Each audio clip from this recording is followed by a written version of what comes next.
বীরগঞ্জে বিএনপির ৪৭তম প্রতিষ্ঠাবার্ষিকী উৎসবমুখর পরিবেশে উদযাপন। দিনাজপুরের বীরগঞ্জে বাংলাদেশ জাতীয়তাবাদী দল বিএনপির ৪৭তম প্রতিষ্ঠাবার্ষিকী উৎসবমুখর পরিবেশে পালিত হয়েছে। বুধবার ৩ সেপ্টেম্বর দিনব্যাপী নানা আয়োজনের মধ্য দিয়ে দলটির নেতাকর্মীরা প্রতিষ্ঠাবার্ষিকী উদযাপন করেন। উপজেলা বিএনপির সভাপতি আলহাজ মঞ্জুরুল ইসলাম মঞ্জু ও সাধারণ সম্পাদক আলহাজ জাকির হোসেন ধলুর নেতৃত্বাধীন দুটি পৃথক গ্রুপ নিজেদের কর্মসূচি পালন করে। প্রতিষ্ঠাবার্ষিকীর শোভাযাত্রা ও সমাবেশ উপজেলা গেট, শালবন কমিউনিটি সেন্টার সহ বিভিন্ন স্থানে বিপুল জনসমাগম ঘটে। বাদ্যযন্ত্রের তালে তালে নেচে গেয়ে নেতাকর্মীরা দিনটিকে পরিণত করে মহা উৎসবে।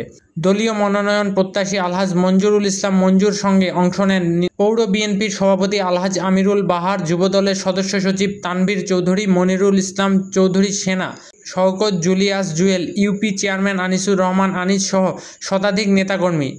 মহাসড়ক সহ শহরের বিভিন্ন সড়কে জনসমুদ্রে রূপ নেয়। অন্যদিকে উপজেলা বিএনপির সাধারণ সম্পাদক আলহাজ জাকির হোসেন ধলুর নেতৃত্বে উপস্থিত ছিলেন সাবেক সভাপতি আব্দুর রহিম প্রধান, মুক্তিযোদ্ধা কবিরুল ইসলাম, সাবেক ছাত্রনেতা